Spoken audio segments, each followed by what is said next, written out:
Without further ado, ladies and gentlemen, the author of several books that are about tourists and making fun of them. You should read them. They're hilarious. He's got a great podcast, Waking Up at a Brewery. Check that out. Ladies and gentlemen, Mr. Alex Stokes.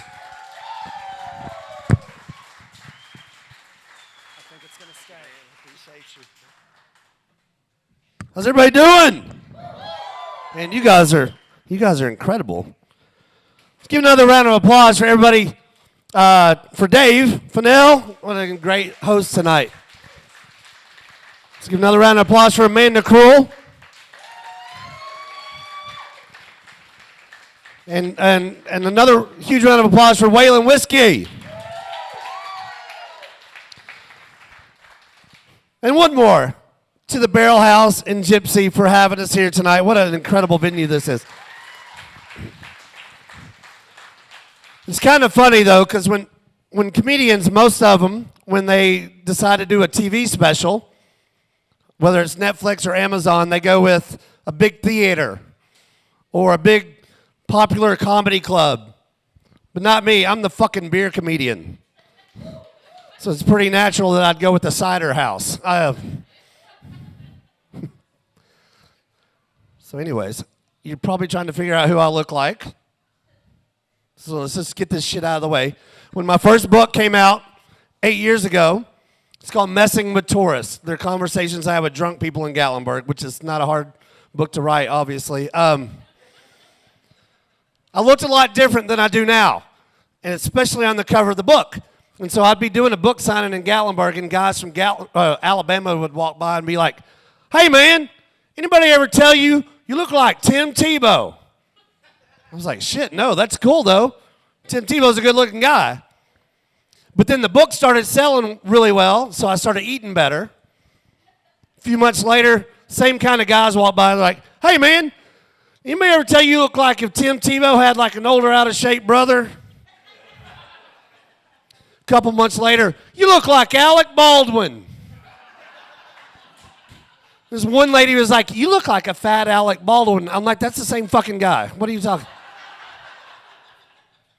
But now in the last year, I've reached a new pinnacle because of COVID, being stuck in the house.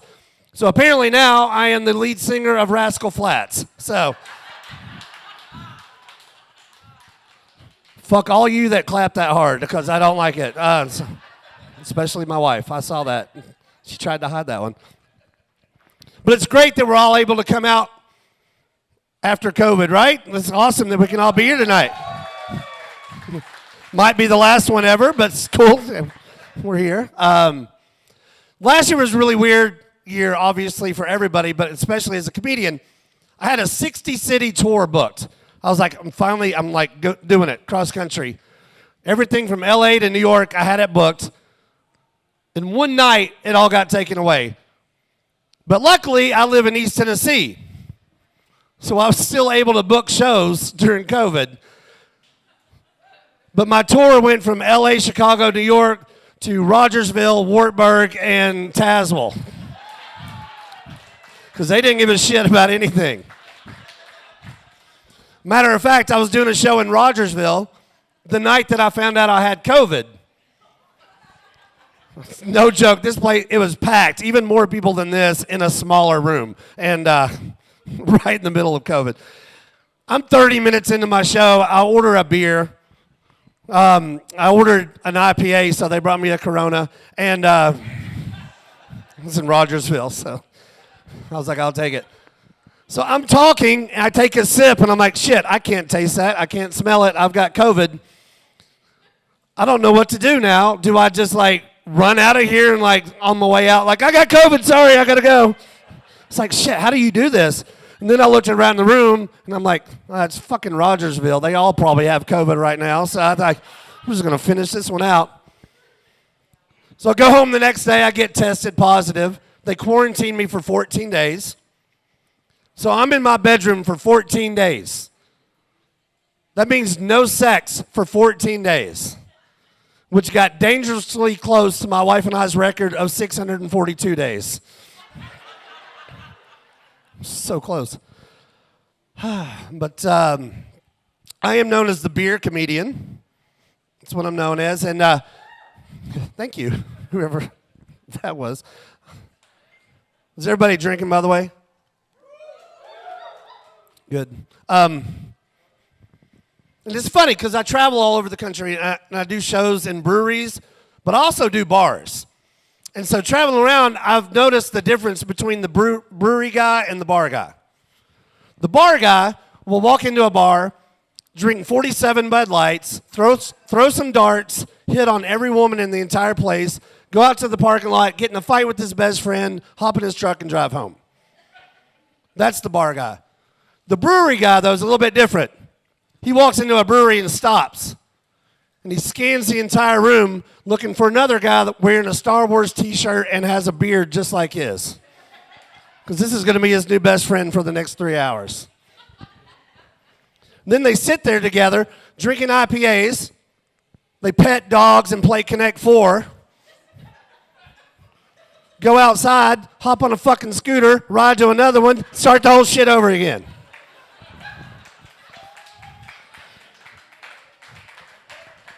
No joke. You go down Central at about 1 o'clock this morning, there'd be a whole fucking stormtroopers of Star Wars guys walking down the street, some on scooters.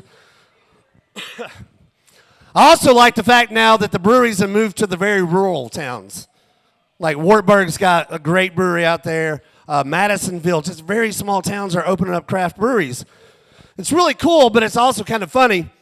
I was doing a show at one, and I was standing in line behind these two guys. These guys are like 6'3", 380 pounds, just wearing overalls, big boots, covered in oil and dirt. And they're sitting there talking. They're like, yeah, man, did you get your truck fixed? He's like, yeah, fuck, it's a carburetor, blah, blah. They're going back and forth. And then the bartender's like, hey, Jed, you know what you want? He's like, yeah, hold on a second. Yeah, I think I'm going to go ahead and go with that mosaic sour with the lotus blossom. Yeah, let's do the lotus blossom. I'm sitting there going, what the fuck? This is weird. And I'm like, do y'all have trivia night? I might actually win this one. But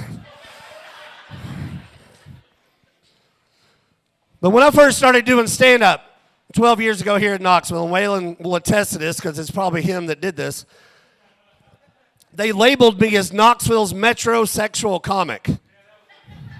That was you. Yeah, I knew it was. Which was funny because nobody in Knoxville actually knew what metrosexual meant back then. They're like, he's got spiky hair, he wears cool shoes, he's metrosexual. So I was like, fine, at least I got a nickname, I'm going to roll with it. I was fine with it until I did a show at a dive bar in Alcoa. And they introduced me as Knoxville's metrosexual comic.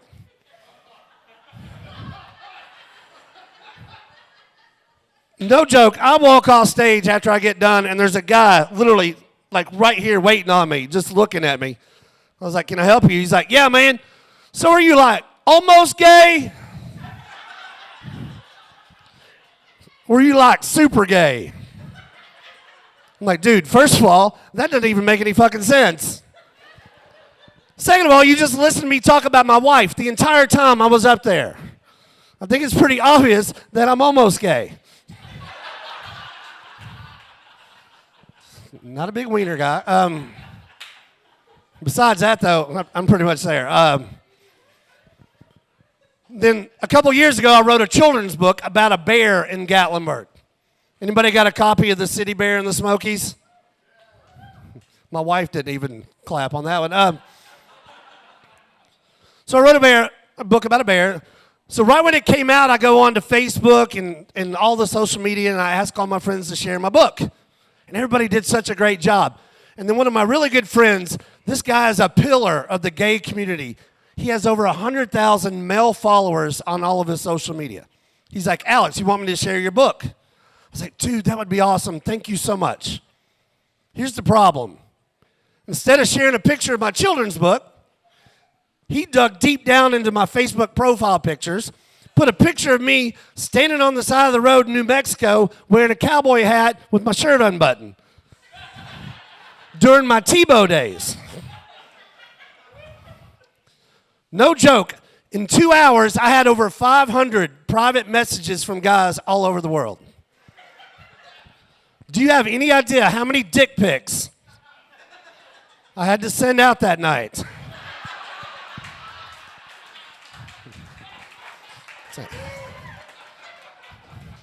If anybody wants a copy, I've got plenty back there, and you don't even have to get a dick with it. I mean, you get a free. But I am married. Where's all the married people again? Less enthusiastic than you were earlier. Okay. I am married, and I got a super hot wife. Where's all the guys? Who's got hot wives? Wow, you guys are way smarter than that Rogersville crowd was. I think there's a few shootings in the parking lot after that show. It's cool having a hot wife. It really is. It really is cool having a hot wife. However, there are certain situations when having a hot wife can be detrimental. Like when you walk down the street, guys will yell and shit.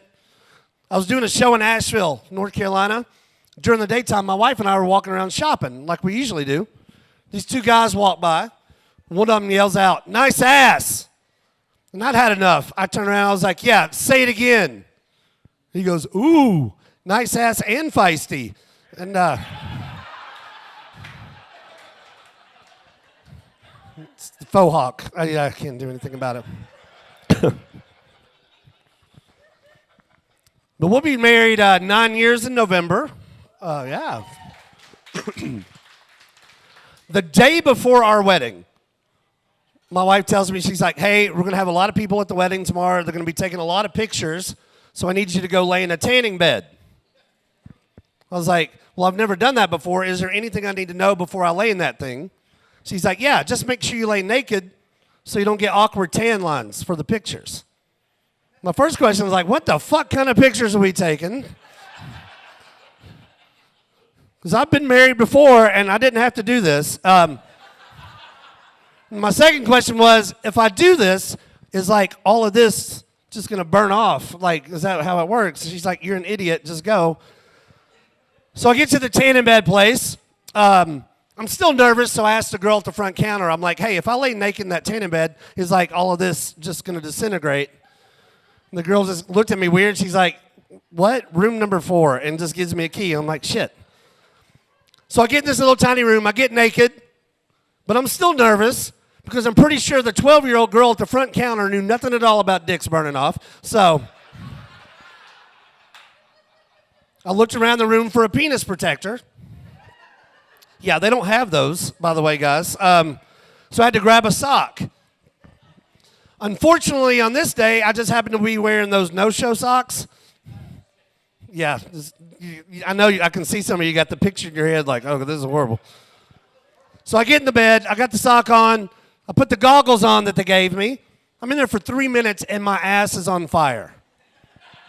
I look through the goggles. I see a button for a fan.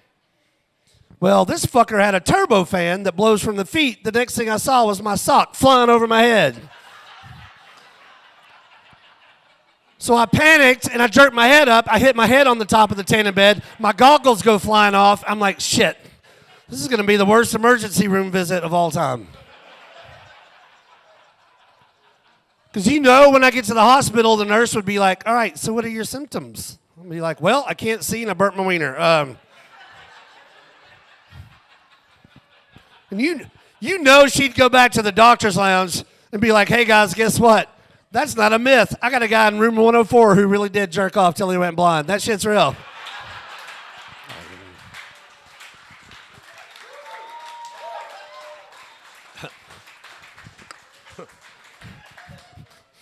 Sadly, most of my material's 100% true.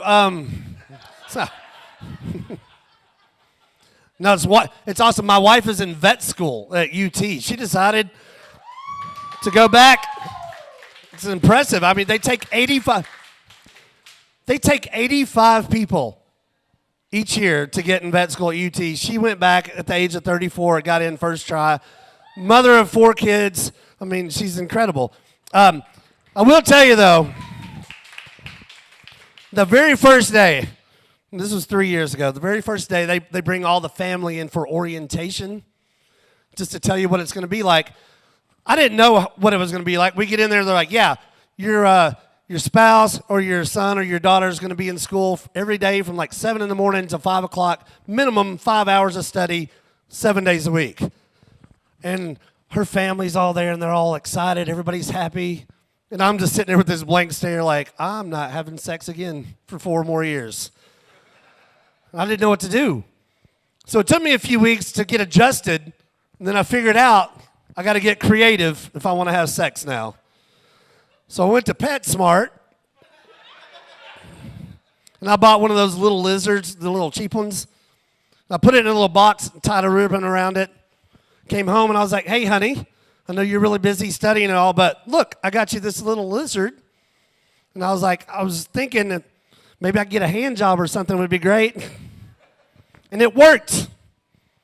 And 2 weeks later, we had 8 of these little lizards running all over the apartment. But it wasn't enough, so then I had to go buy an iguana. I was like, I actually need sex now. And I'm getting ready to get an alligator and see what happens there, but I don't know if she's into S&M and shit. Stupid. Oh, it's funny, though. Did I do that? My wife and I we like to sext sometimes because we don't see each other. I'm either doing shows, she's at school. So we'll send pictures back here and there. One of my favorite things to do is look at her pictures in public. Like, that gets me really excited. Like, just try not to get caught looking at her pictures. And I was in Gatlinburg the other day, and I almost got busted, like, right on the sidewalk, sitting there looking at her pictures. But luckily, right before these women got there, I got my phone turned off just in time. Unfortunately, I didn't get my pants zipped up, so that was awkward. It was really awkward. Almost got arrested. Who all's got kids? Yeah, so. Yeah, when we got married, she had 2 boys, I had 2 boys. So for all you math fans, 2 boys plus 2 boys equals Prozac. And we've got 3 teenage boys now, which are terrible. Matter of fact, I just went ahead and bought them a Playboy subscription. No joke. I was tired of unsticking their iPhones, so I thought this would be cheaper. She's looking at me weird. She's like, really? Did we do this? My oldest son, though, he's 25. But when he was in 8th grade, he came home one day and he was like, Dad, you're not going to believe this, but I just won the wittiest award for the entire 8th grade out of 700 students. I was like, son, that is awesome. I am so proud of you. He's like, no, Dad, seriously, man, you deserve all the credit. I was like, just because I'm a comedian doesn't mean that I made you funny. He's like, no, seriously, Dad, you get all the credit because your dirty jokes are fucking killing it in the school cafeteria. I was like, what? It's like, you're telling my dirty jokes in the school cafeteria? Do you know how much trouble you're going to get into for that? I'm pretty sure your school has very strict rules against plagiarism. These are my jokes, you little son of a bitch. Well, other kids, they've always been spoiled for some reason. We found this out at Christmas when they were younger. All they wanted for Christmas was Rock Band for the Wii. That's all they wanted. Well, I'm a comedian, which means I don't have any money. So, the other ones can attest to that. So I had to be frugal about the whole thing. So I shopped around, and finally found Rock Band for the Wii at Big Lots. And I was all excited. I was like, I got them exactly what they wanted. Here's how spoiled our kids are. Christmas Day, wake up, they open the box, and first thing out of their mouth was, dude, you got to take this back. It sucks. I'm like, what do you mean? They're like, dude, you got to take this back. It sucks. It only has 1 drumstick. I'm like, here I am, you little spoiled brats, thinking that you're going to be the only kids in your entire school with Def Leppard Rock Band, and you're bitching about it.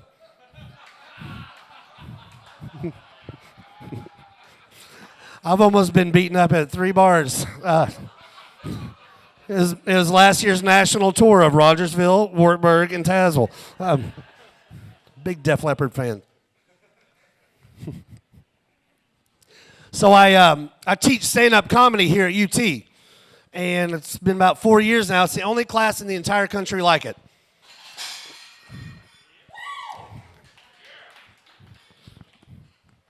That didn't sound good. No, it's. See, that's why she gave me the plastic cup. But my class is fascinating. The way it works, it's a non-credit class, 8 weeks long.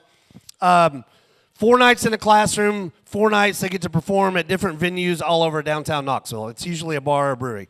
And I've got several students in here tonight, which is cool to see. But what's cool about my class is anybody can take it. I've had a 14-year-old high school student from Farragut, and I've had an 85-year-old retired Southern Baptist preacher. He took my class twice. And the funny thing about the preacher, that means he had to perform 8 times. His very last performance, he comes up to me, he's like, Alex, I'm going to tell an off-color joke tonight. Which scared the shit out of me because this is an 85-year-old retired Southern Baptist preacher. I'm like, is it going to be racist or dirty? I need to know before you would do this. He's like, no, it's just a dick joke. And I'd never been so happy to have a preacher tell me he's getting ready to tell a dick joke in my life. I was relieved. So he walks in. He's drinking Old Timers beer. Anybody ever seen Old Timers beer in the can? Yeah. He drank that at every single show, which was weird because not one single venue actually sold Old Timers beer. So I had a preacher smuggling beer into every show. So we're at Pour Tap Room, not far away from here, and it's a long, narrow bar. He's getting ready to tell his dick joke. He's up on stage, and everybody in the crowd's like, Alex, we can't hear the preacher. I was like, oh, I got this, because he was holding the microphone like this. I was like, I'll fix it. So I run to the back of the room. I'm like waving at him, trying to get his attention. And then I have one of the most awkward moments of my entire life at the age of 45.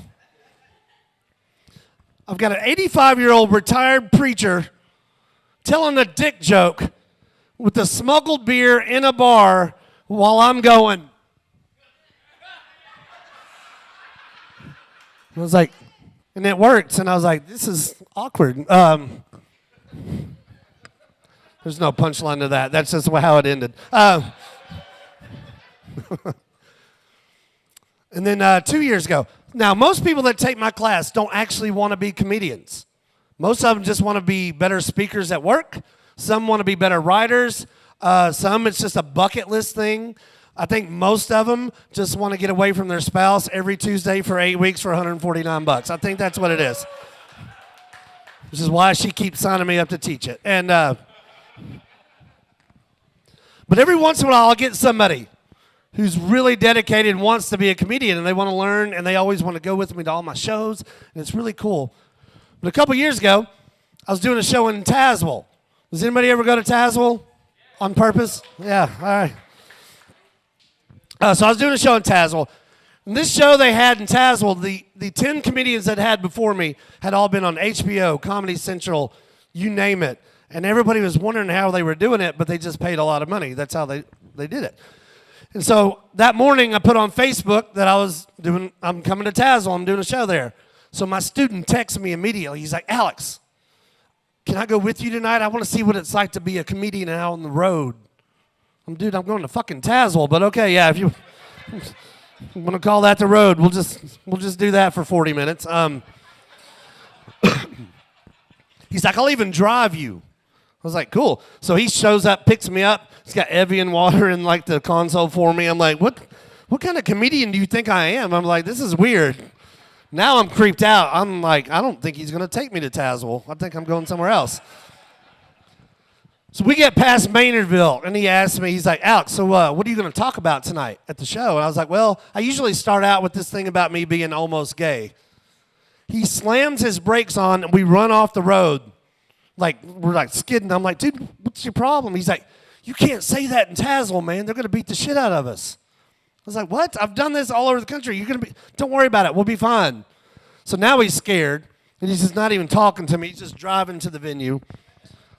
Because it gets worse. I put the GPS in. We get there. The venue is in between Payless Shoe Store and a Walmart. So it's like this dive bar with just flags all in the window. But there's a line of people just all the way down the sidewalk at $25 a ticket. And I was like, okay, this looks like a good crowd. So we get in the show. He goes and sits right next to the exit door because he knows shit's going down because I'm almost gay in Tazewell. So he's sitting there. I'm like, you're going to be fine. Don't worry about it.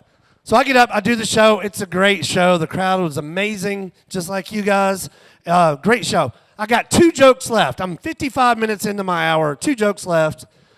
I didn't know there was a bathroom behind the stage. So I'm getting ready to start this joke, and this little guy just walks out, and he walks by, and he looks at me, and he's got one eye closed, and he's going.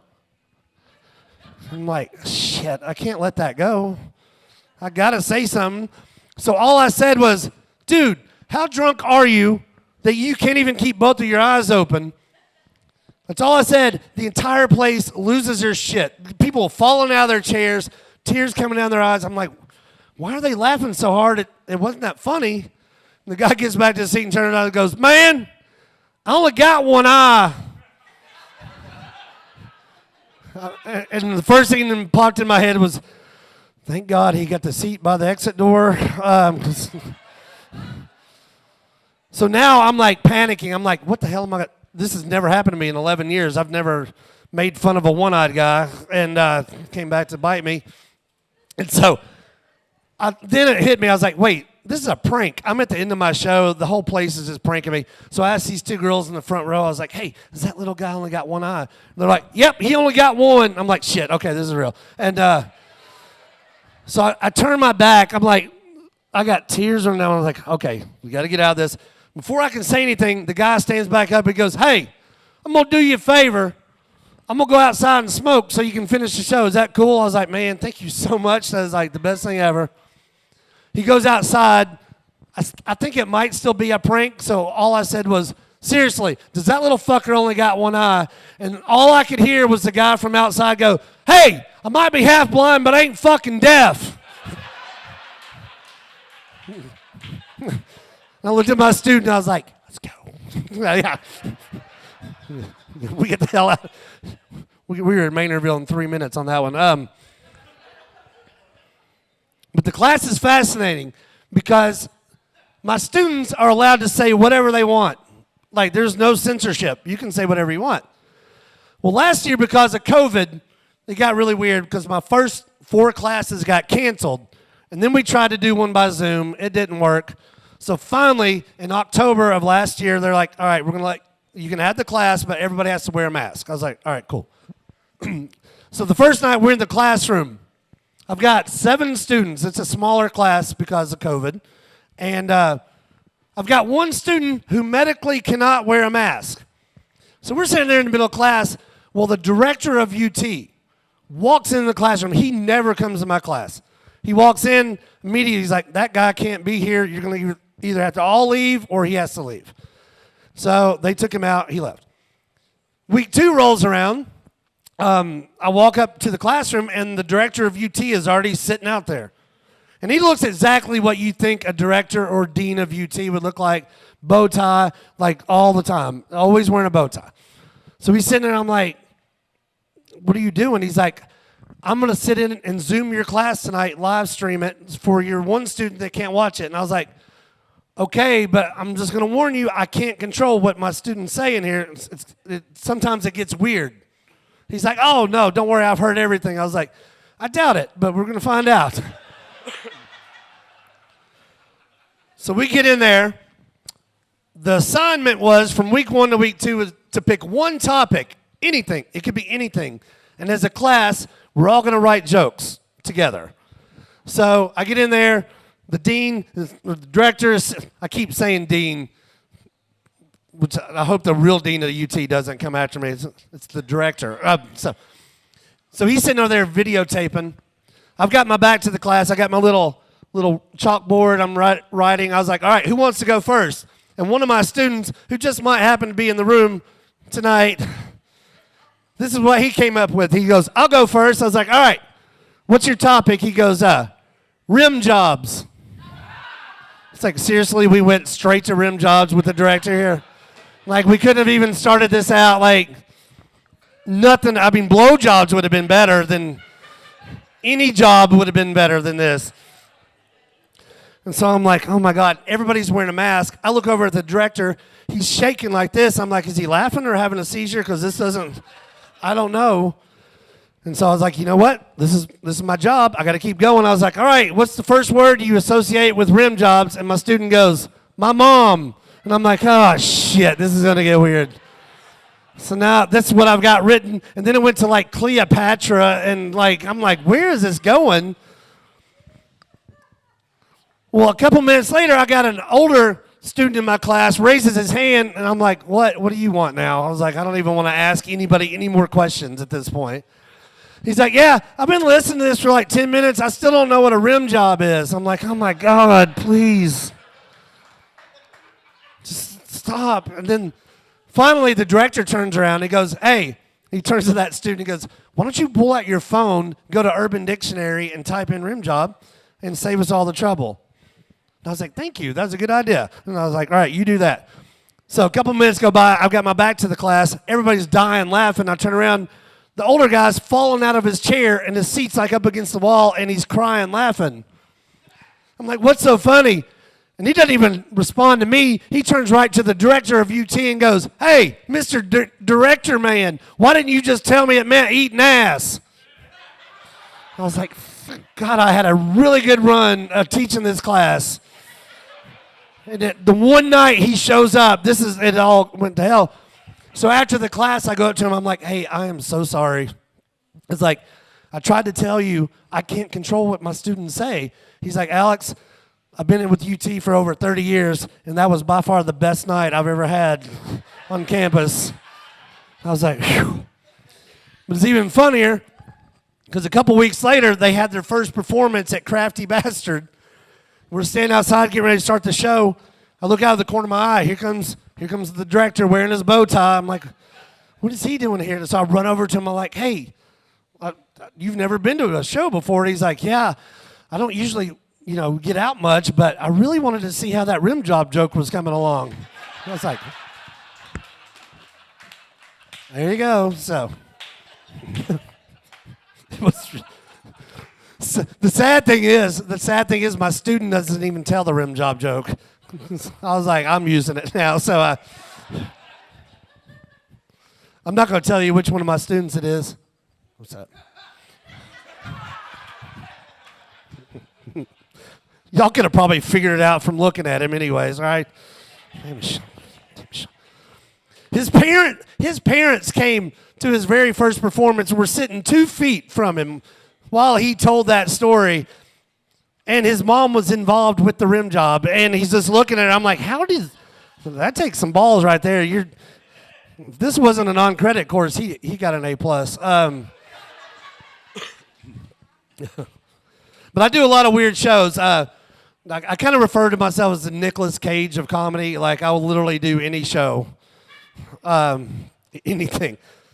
I don't even think Nicolas Cage makes movies, by the way. I think they just film him 24 hours a day, and every 2 hours they go, boom, movie, boom, movie. He should have his own Disney Plus, just Cage Plus. I didn't even mean to say that tonight. That just threw me off. All right, now I'm like, where the fuck am I going with Nicolas Cage?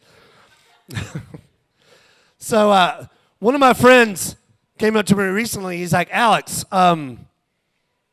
I know you're really good with women. He's like, I need you to help me find women. I was like, look, I've been married. I'm on my 3rd marriage. I was like, I'm good at getting them. Just can't keep them. I can, but I'm doing good now. But anyways, so he's like, I heard. I'm not even looking her way. Am I in trouble? Orange shirt. You tell me, am I in trouble? He doesn't know he's wearing an orange shirt. You're the only one. God, I thought that was going to be easy. All right, thanks. So he told me, he's like, Alex, I heard that picking up women in the grocery store is the best place to meet women. I was like, traditionally, that was a great place to meet women. And Kroger, Food City, you can still do it the same way we always did. Just be stupid and strike up a conversation. I was like, but now you got to be careful because there's different kinds of grocery stores. And so, like Aldi. I mean, I told him, I was like, if you go to Aldi and pick up a woman, be careful because you have to pay $0.25 to get the cart, and that might be prostitution.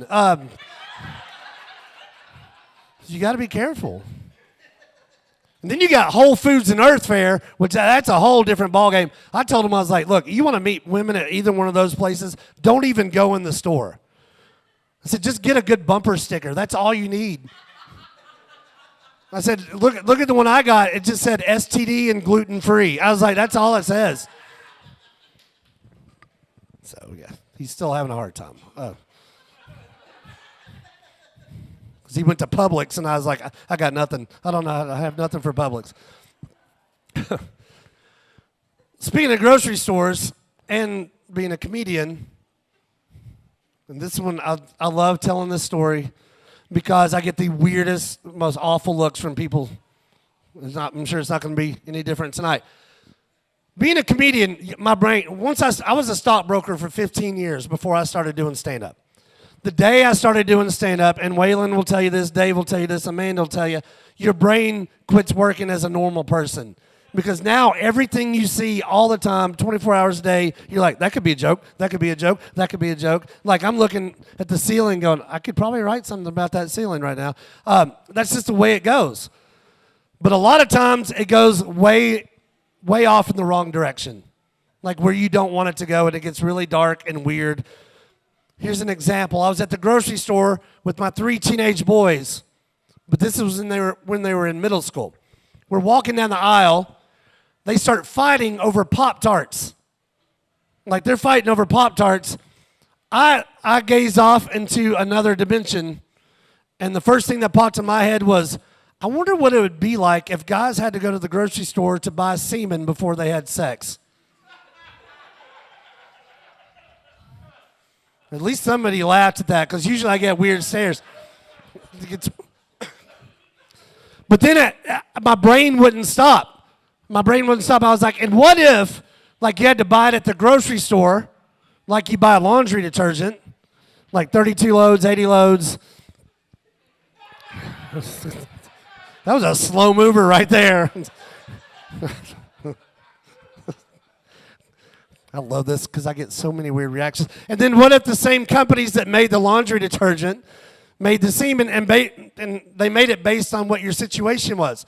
So, like, if you're going to the beach and you're going to have sex with your wife, you're going to get tied, you know. If you're bisexual, you're going to get all. The black guys are getting the 2X Ultra. Gay guys are getting Fab. Virgins are getting Pure X. And then the single guys are getting the Arm & Hammer. So,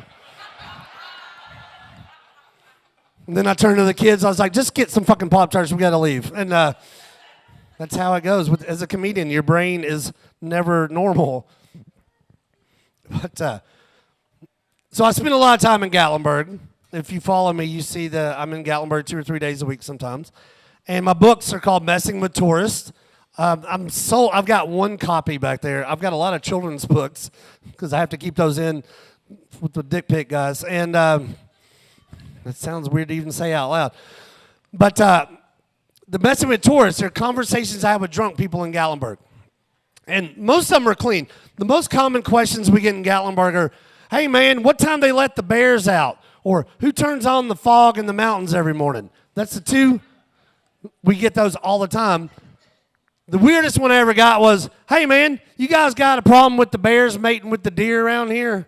And so that guy's been in all 3 volumes because he keeps coming back. But not all of my conversations are clean, so I can't put them all in the book because I try to keep it PG.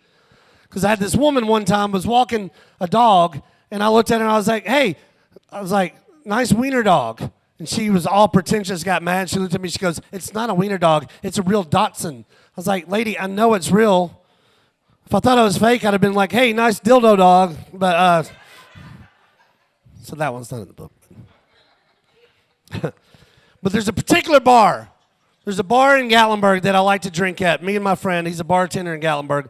We go sit at this bar. 2 or 3 days a week, and we meet a lot of people. He loves to tell people that I'm a comedian because we like to see their reaction. And it's either one or two things. It's like, hey, man, tell me a joke. Or, hey, let me tell you a joke. You can probably use it, which I never can. The other day, some guy was like, I got a good one. He's like, my wife likes me to have sex with her belly button. That was it. That's all he said. And then he looked at me. He's like, do you think I could use that? And I was like, no, but I can. So I was like, yeah, we'll run with that. But I get that all the time.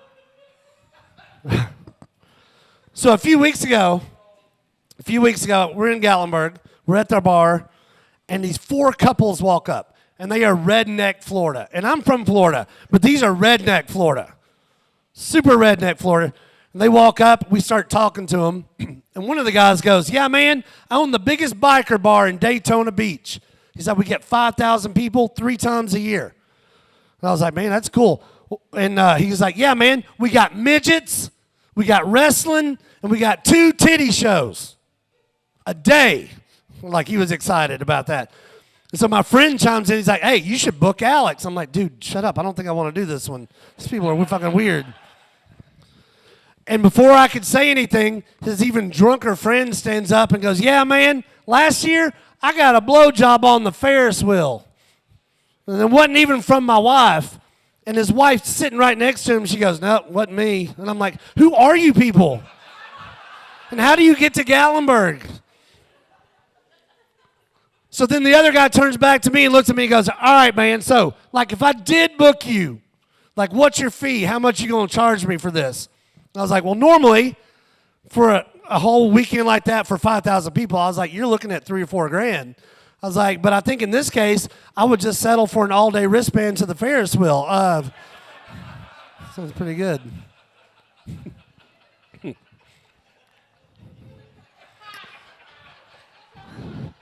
Honey, I don't know if I told you I'm booked in February. Yeah,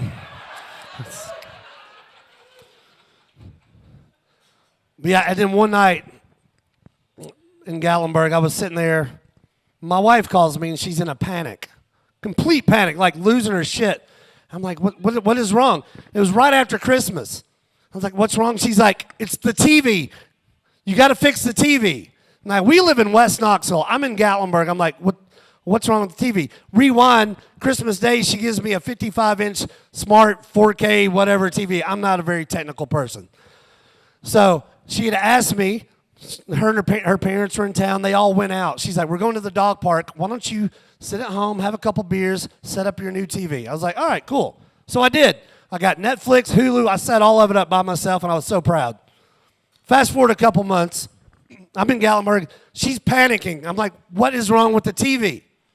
She's like, well, I was watching this show. I went into the kitchen. I paused it. She's like, I paused it, went in the kitchen to get a snack. I came back, and there's a screensaver on the TV.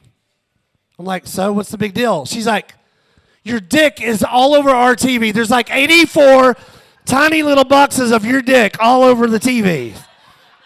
I'm like, what? That doesn't even make any sense. She's like, I don't know what the fuck you did to our TV, but your dick's on the TV, and I need you to come home and get the dick off the TV. I'm like, honey, I'm in Gatlinburg. I don't know. And I'm like trying to figure out, I'm like, how did this happen? I'm like, are you sure it's mine? She's like, yeah. So I'm sitting there thinking, and I finally figure out, it takes me like 5 minutes to figure out that when I set up the TV, I had to put in my Gmail to set it up. Well, this smart TV decided that our new screensaver was going to be the pictures that I was sending her 8 or 9 years ago when we were dating, or sexting pictures. And that's my new screensaver. So she's like, you got to come home and get your dick off the TV. And I was like, honey, I can't. And I was like, why don't you just put it in a different email and just change it? She's like, well, it's already too fucking late. My brother saw it. And all I can hear is him in the background going, get it off, get it off, get it off, get it off, get it off, get it off. And I very calmly said, honey, tell him to quit yelling at it because you've been trying that for years and it's not working. I was like, tell him to see if that fucking smart TV is touchscreen. That'll do it. That'll get it off. Guys, thank you so much. Y'all have been a great crowd. Thank you, Gypsy. Y'all have a great night.